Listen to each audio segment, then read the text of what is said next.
అరుదైన నరాల సంబంధ వ్యాధి వల్ల పూర్తిగా కాళ్ళు చచ్చుపడిపోయిన 35 ఏళ్ల మహిళను తిరిగి నడవగలిగే పరిస్థితికి తీసుకురావడంలో విశాఖలోని కేర్ హాస్పిటల్స్ వైద్యులు అద్భుతమైన విజయాన్ని సాధించారు. అరిలోవాలోని కేర్ ఆసుపత్రిలో జరిగిన మీడియా సమావేశంలో care hospital senior neurologist doctor MGV Aditya మాట్లాడుతూ రాధారాణి అనే మహిళకు న్యూరోమైలిటిస్ ఆప్టికా స్పెక్ట్రమ్ డిజార్డర్ అనే అరుదైన వ్యాధిగా గుర్తించామన్నారు. ఈ వ్యాధి కారణంగా ఆమె వెన్నులో తీవ్రమైన వాపు ఏర్పడి కాళ్లలో చలనం మరియు స్పర్శ పూర్తిగా పోయాయని పేర్కొన్నారు. ఆమెను ఆసుపత్రికి తీసుకొచ్చిన సమయంలో కడుపు నుండి కాళ్ల వరకు స్పర్శ లేకుండా పూర్తిగా పడకపై ఉండే స్థితిలో ఉందన్నారు. మెదడు మరియు వెన్నుకు సంబంధించి తీసిన ఎంఆర్ఐ స్కాన్లో మెడ కింద నుండి మధ్య వెన్నుకి వరకు తీవ్ర వాపు గుర్తించినట్లు చెప్పారు. ప్రాథమిక రక్త పరీక్షల్లో వ్యాధికి సంబంధించిన స్పష్టమైన లక్షణాలు కనిపించకపోయినా చికిత్సలో జాప్యం చేయకుండా వెంటనే ప్రత్యేక చికిత్స ప్రారంభించామన్నారు. ఆమెకు మొదట 5 రోజుల పాటు ఐవీ ద్వారా మందులు అందించి ఆ తర్వాత ప్లాస్మా ఎక్స్చేంజ్ అనే శారీరక రక్షక వ్యవస్థను శుద్ధి చేసే చికిత్సను పలు విడతలుగా అందించామని వివరించారు. మెరుగుదల కనిపించడంతో మోనోక్లోనల్ యాంటీబాడీ ఆధారిత చికిత్సను అమలు చేసినట్లు తెలిపారు. నెల రోజుల వ్యవధిలో రాధారాణికి కాళ్లలో బలం, స్పర్శ తిరిగి వచ్చాయి. ఇమ్యునోథెరపీ చికిత్స వల్ల ఆమె పూర్తి ఆరోగ్యాన్ని తిరిగి పొందగలిగారన్నారు. ఆమె తిరిగి నడవడం ప్రారంభించి సాధారణ జీవితం వైపు అడుగులు వేశారని అన్నారు. ఆసుపత్రి నుండి డిశ్చార్జ్ అయిన రాధారాణి మాట్లాడుతూ ఐసీయూ నుంచి తిరిగి కోలుకునే వరకు వివిధ విభాగాల వైద్యులు సమన్వయంతో పనిచేయడంతో ఆరోగ్యంగా కోలుకున్నట్లు తెలిపారు. అందరికీ హృదయపూర్వక కృతజ్ఞతలు తెలిపారు. ఈ మీడియా సమావేశంలో senior nephrologist doctor A V Venugopal, doctor Srinivas, care hospitals Visakha chief operating officer Mayub Chowdary తదితరులు పాల్గొన్నారు. ఈరోజు మన ప్రెస్ మీట్కి కారణం ఒక 35 సంవత్సరాల మహిళ కాళ్ళు రెండు పూర్తిగా చచ్చుబడిపోయి 2 to 3 months యాక్టివ్గా ట్రీట్మెంట్ తీసుకొని చాలా ధైర్యంగా పోరాడి మళ్ళీ ఇప్పుడు ఆవిడ వర్క్కి టీచర్గా నడుచుకుంటూ ఆవిడ కొత్త జీవితంలోకి అడుగుపెట్టిన సందర్భాన్న ఇంత అరుదుగా వచ్చే కేసు వెంటనే ట్రీట్మెంట్ సకాలంలో అందజేయడం వల్ల పేషెంట్ బాగా ఇంప్రూవ్ అయ్యి ఇప్పుడు మన ముందుకి నడుచుకుంటూ వచ్చారు. సో ఈరోజు కేర్ హాస్పిటల్ తరపు నుంచి నేను doctor MGV Aditya, consultant neurologist, మా టీం డాక్టర్ వేణుగోపాల్ గారు నెఫ్రాలజిస్ట్, డాక్టర్ హర్ని గారు, critical care team doctor Srinivas గారు, డాక్టర్ రాము గారు అండ్ మా స్టాఫ్ అందరూ కలిసి ఈ పేషెంట్ని చాలా విజయవంతంగా చాలా అరుదైన కేసు, అరుదైన జబ్బు ట్రీట్ చేసి పేషెంట్ 2 to 3 monthsలోనే పూర్తిగా ఇంప్రూవ్ అయ్యి నెక్స్ట్ వాళ్ళ రెగ్యులర్గా డైలీ యాక్టివిటీస్ కూడా ఇప్పుడు చేస్తాం. సో కేసులోకి వెళ్తే ఆగస్ట్ 15న పేషెంట్ అరౌండ్ 9-9:30 పిఎంకి మన హాస్పిటల్ ఎమర్జెన్సీ రూమ్కి అయితే వచ్చారు. సో 35 సంవత్సరాలు. జాయిన్ అవ్వకముందు ఒక రోజు జ్వరం ఉంది ఆవిడకి. దాని తర్వాత నడుము నొప్పి, తీవ్రంగా నడుము నొప్పి, పడుకొని లేచేసరికి 2 కాళ్ళు చచ్చుబడిపోయి అలానే పొట్ట కింద భాగం నుంచి కాళ్ళ వరకు పూర్తిగా స్పర్శ పోయింది. సో ఆ కండిషన్లోనే పేషెంట్ వచ్చారు. పేషెంట్ స్ట్రెచ్చర్లో తీసుకొని వచ్చారు. సో నెక్స్ట్ పేషెంట్ యూరిన్ కూడా పోయలేని స్థితిలో ఉన్నారు. యూరిన్ కూడా బయటికి రాకుండా స్టాక్ అయిపోయింది అన్నమాట. సో ఈ కండిషన్లో పేషెంట్ వచ్చారు. సో వెంటనే మనం అవసరమైన బ్లడ్ టెస్ట్లు చేసాం. తర్వాత వెంటనే స్కానింగ్ ఎంఆర్ఐ కూడా చేసాం. స్కానింగ్ చేస్తే ఆ రోజు రాత్రి ఆ C7 నుంచి D9 వరకు అంటే వెన్నుపూసలో మెడ కింద భాగం నుంచి పొట్ట మధ్య భాగం వరకు సివియర్ స్పైనల్ కార్డ్ ఇన్ఫ్లమేషన్ అంటే వెన్నుపూస అనేది తీవ్రమైన వాపు అనేది ఎంఆర్ఐ స్కాన్లో ఐడెంటిఫై చేయడం జరిగింది. దాన్ని మనం ఏమంటాం అంటే మైలైటిస్ అంటాం. స్పైనల్ కార్డ్ వాపుని మైలైటిస్ అంటాం, అంటే వెన్నుపూస వాపుని. ఇదేంటంటే జనరల్గా ఒక సెగ్మెంటు 2 సెగ్మెంట్లు అలా ఉంటుంది. అంటే ఒక సెగ్మెంట్ అంటే వెన్నుపూసలో ఒక సెగ్మెంట్ దగ్గర. ఈ కేసులో మాత్రం C7 నుంచి D9 అంటే 10 సెగ్మెంట్ల దగ్గర మనకి స్పైనల్ కార్డ్ అనేది వాపు ఉందండి. సో దాన్ని మనం లాంగిట్యూడినల్లీ ఎక్స్టెండింగ్ ట్రాన్స్వర్స్ మైలైటిస్ అంటాం. సో ఈ లాంగిట్యూడినల్లీ ఎక్స్టెండింగ్ ట్రాన్స్వర్స్ మైలైటిస్కి చాలా కాజెస్ ఉంటాయి. ఒకటి NMO అంటాం, న్యూరోమైలిటిస్ ఆప్టికా. ఇంకొకటి మాగ్ యాంటీబాడీస్. అలాగే కొన్ని ఇన్ఫెక్షన్స్ వల్ల కూడా ఇలా వస్తాయి. సో వీటన్నిటినీ ఒక్కొక్కటి మనం టెస్ట్లో ఎక్స్క్లూడ్ చేసాం.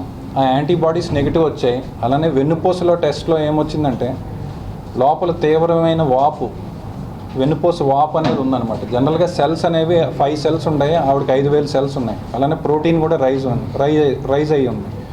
సో వెంటనే మనం ట్రీట్మెంట్ పేషెంట్కి ఏమి ఇచ్చామంటే ఫస్ట్ IV మెథైల్ప్రెడిస్లోన్ అనే ఒక IV ఇంజెక్షన్ 3 డేస్ వరకు ఇచ్చాం. దాంతో ఇంప్రూవ్మెంట్ రాకపోవడం వల్ల నెక్స్ట్ నెఫ్రాలజిస్ట్ వేణుగోపాల్ గారు టీం సహాయం తీసుకోవడం జరిగింది. సో మేము యాజ్ ఎ టీమ్ డిస్కస్ చేసుకున్నాక ఈ అరుదైన జబ్బుకి ప్లాస్మాఫెరిసిస్, ప్లాస్మా ఎక్స్చేంజ్ అనే ఒక అధునాతమైన ప్రక్రియ ఒకటి స్టార్ట్ చేద్దామని అందరం కలిపి నిర్ణయించుకున్నాం. అవి 7 సైకిల్స్ 15 రోజుల్లో చేశారు. దాని గురించి మన వేణుగోపాల్ గారు నెఫ్రాలజిస్ట్ సార్ ఏం చేశారనేది సార్ కూడా చెప్తారు. నా 18 ఏళ్ళ ఎక్స్పీరియన్స్లో నేను ఇది రెండో కేసు చూడటం. ఇది ప్లాస్మా అనే ట్రీట్మెంట్తో దీన్ని నయం చేయగలిగాం. ప్లాస్మా ట్రీట్మెంట్ అంటే ఏంటంటే మీరందరూ కోవిడ్లో వినుంటారు ప్లాస్మా ట్రీట్మెంట్స్. సో అలాంటి ట్రీట్మెంటే కానీ కొంచెం చిన్న చిన్న మోడిఫికేషన్స్తో ప్లాస్మా ట్రీట్మెంట్ అంటే మన శరీరంలో ఉన్న ప్లాస్మాని బయటికి తీసేసి ఒక కొత్త ప్లాస్మా ఎక్కిస్తాం. దానినే ప్లాస్మా ఎక్స్చేంజ్ అంటాం. సో కొత్త ప్లాస్మా మనం బ్లడ్ బ్యాంక్ నుంచి మామూలుగా మనం బ్లడ్ బ్యాగ్స్ నుంచి సేకరించిన ప్లాస్మాని కానీ లేకపోతే ఆల్బుమిన్ని కానీ ఈ రెండిట్లో ఏదో ఒకటి ప్లాస్మాకి రీప్లేస్మెంట్గా ఎక్కిస్తాం. ఈ పేషెంట్కి ప్లాస్మా బ్లడ్ బ్యాంక్ నుంచి సేకరించిన ప్లాస్మానే రీప్లేస్మెంట్గా ఎక్కించాం. సో మన శరీరంలో ఉన్న ప్లాస్మాని అంతా తీసేసి కొత్త ప్లాస్మాని ఎక్కించడం, దాన్ని ప్లాస్మా ఎక్స్చేంజ్ అంటాం. ఎందుకు ఈ ప్లాస్మాని తీసేయాలి? ఇప్పుడు డాక్టర్ గారు ఇందాక చెప్పినట్టుగా నరాలకు సంబంధించిన జబ్బు ఇది.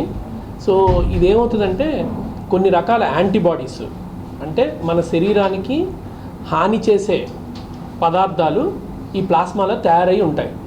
సో అంచేత హానికరమైన పదార్థాలు ఉన్న ప్లాస్మాని తీసేసి ఒక హెల్దీ ప్లాస్మాని ఎక్కించడం ఇదంత సులువైన పరిస్థితి కాదు. అంటే మన శరీరంలో ఉన్న ప్లాస్మా అంతా బయటికి తీయడం అంటే అంత సులువైన పరిస్థితి కాదు. ఒక్కొక్కసారి బ్లడ్ ప్రెషర్ డౌన్ అయిపోతుంది, ఒక్కొక్కసారి హార్ట్ మీదకి లోడ్ వస్తుంది, ఒక్కొక్కసారి హార్ట్ తాలూకా రిథమ్ మారుతుంది, లేకపోతే కొత్త రకమైన ఇన్ఫెక్షన్స్ శరీరంలో ప్రవేశించే అవకాశం ఉంది. సో ప్లాస్మా ట్రీట్మెంట్ ఎక్కడ పెడితే అక్కడ అటెంప్ట్ చేయకూడదు. సో ఇది కొంచెం క్లిష్టతరమైన ట్రీట్మెంట్. సో దీనిని మామూలు డయాలసిస్ మెషిన్ మీరు చూసుంటారు అక్కడ పిక్చర్లో, మామూలు డయాలసిస్ మెషిన్ వాడి అక్కడ ఒక చూడండి ఒక ట్యూబ్ లాగా ఉంది ఎర్రగా రైట్ సైడ్ చూస్తే. సో ఆ ట్యూబ్ అది ప్లాస్మా ఫిల్టర్ అనమాట. అది ఏం చేస్తుందంటే మన శరీరంలో ఉన్న ప్లాస్మాని సెపరేట్ చేసేస్తుంది. అది సెపరేట్ చేసి మిగతా రక్తాన్ని శరీరంలోకి ఎక్కించేస్తుంది. మళ్ళీ మేము ప్లాస్మాని వేరేగా బయట నుంచి ప్లాస్మాని ఎంత ప్లాస్మా బయటికి తీసామో లెక్క కట్టి అదే ప్లాస్మాని లోపలికి ఎక్కిస్తాం. ఇలా ప్రతి ట్రీట్మెంట్ అంటే ప్రతిరోజు ఇలా చేస్తూ మధ్యలో రోజు విడిచి రోజు అంటే మొత్తం 7 సెషన్లు 14 రోజుల్లో కంప్లీట్ చేసాం. సో దీనికి ఆదిత్య గారు తర్వాత క్రిటికల్ కేర్ టీము వీళ్ళందరూ మానిటరింగ్ చేశారు. అంటే మాకేం చెప్పారంటే ఈరోజు ప్లాస్మా మీరు తీయచ్చు, పేషెంట్ సేఫ్, మళ్ళీ నెక్స్ట్ డే ప్లాస్మా తీయండి. అలా ఒక టీం వర్క్ లాగా క్రిటికల్ కేర్ శ్రీనివాస్ గారి సహాయంతో ఒక టీం లాగా చేసి దీన్ని సక్సెస్ఫుల్గా మేము చేయగలిగాం. సో అది మీ ముందుకు తీసుకురావడం మా ముఖ్య ఉద్దేశం. సో ఈ ప్లాస్మా ట్రీట్మెంట్ అనేది నరాలకు సంబంధించిన జబ్బుల్లోని, కిడ్నీకి సంబంధించిన జబ్బుల్లోని, అలాగే ట్రాన్స్ప్లాంట్ విషయంలోని కొన్ని రకాలైనటువంటి జబ్బుల ట్రీట్మెంట్కి ఇలా చాలా ఇండికేషన్స్ ఉన్నాయి ఈ ప్లాస్మా ట్రీట్మెంట్కి. సో అధునాతనమైన ప్లాస్మా థెరపీ మన విశాఖపట్నంలో కూడా మేము విరివిగా చేయడం జరుగుతోంది అని చెప్పడం మా ముఖ్య ఉద్దేశం. Thank you. First of all thank you sir Aditya గారు. ఎందుకంటే వాట్ ఐ బిలీవ్ ఈజ్ ప్రతి ప్రాబ్లంకి ఒక సొల్యూషన్ అనేది ఉంటుంది. సో ఏదైనా ప్రాబ్లం వస్తుంది తీసుకొని సప్రెస్ అయిపోవడం దానివల్ల మనకేం రాదు, దాంతోపాటు ఇంకా అదర్ హెల్త్ డిసీజెస్ అనేవి వస్తాయి.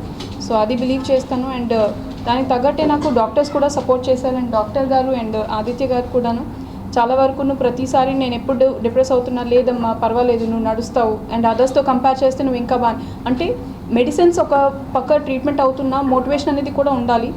అండ్ నా ఫ్యామిలీ కూడా నాకు చాలా సపోర్ట్ చేశారు. అండ్ మెయిన్ మా ఫాదర్ అయితే మాత్రం ఏం పర్వాలేదు, ఏదైనా సరే మనం ధైర్యంగా వెళ్దాం, ఏదైతే అది అయ్యింది. సో అండ్ నేను కేర్ హాస్పిటల్ అన్నందుకు అంతే కేర్ తీసుకున్నాను. సో ఆ కేర్ తీసుకొని అండ్ నెక్స్ట్ కొన్నిసార్లు ట్రీట్మెంట్ అయినప్పుడు అయితే నాకు చాలా భయం వేసింది. మెయిన్ ప్లాస్మా డయాలసిస్ అయినప్పుడు అయితే ఆ ట్రీట్మెంట్ అయిన తర్వాత డిఫరెంట్ సెన్సేషన్ వచ్చేవి. వామిటింగ్ అయిపోయేది అండ్ హార్ట్ అంతా పట్టేసినట్టు అయిపోయేది. బట్ డాక్టర్స్ మాత్రం ఎప్పటికప్పుడు డాక్టర్స్తో పాటు అండ్ సిస్టర్స్ కూడా, అండ్ డాక్టర్స్ ప్రతిసారి నేను ఒక్కదానే పేషెంట్ కాదు, చాలామంది పేషెంట్స్ ఉంటారు, వాళ్ళందరినీ చూస్తూ అండ్ నా గురించి కూడా సమ్ అదర్ సిస్టర్స్ని అక్కడ పెట్టి ఆమెని 24 hours అబ్జర్వ్ చేస్తూ ఉండండి. అండ్ ప్రతిసారి కూడాను నన్ను అలా అబ్జర్వ్ చేసుకోవడం బట్టి నేను నించున్నాను. మెడిసిన్స్ వర్క్ చేసి అండ్ సెల్ఫ్ మోటివేషన్ అనేది మెయిన్ ఇంపార్టెంట్. ఏదైనా ప్రాబ్లం వస్తే డిప్రెస్ అయిపోవడం కరెక్ట్ కాదు. సో దానికి తగ్గట్టు ఫేస్ చేస్తూ నించుంటే పర్వాలేదు. మెయిన్ నాకు ఫ్యామిలీ కూడా సపోర్ట్ చేసింది అండ్ నేను ఇంత ఎక్స్పెక్ట్ చేయలేదు సార్. సో ఇంత సెన్సేషన్ అయిపోతున్నాను అనుకోలేదు. And thank you sir. నా ప్రొఫెషన్ నేను లెక్చరర్ని. Sun international institute of hotel management and టెక్నాలజీలోని లెక్చరర్గా చేస్తున్నాను management. Srikanth sun international Srikanth Jasti గారు.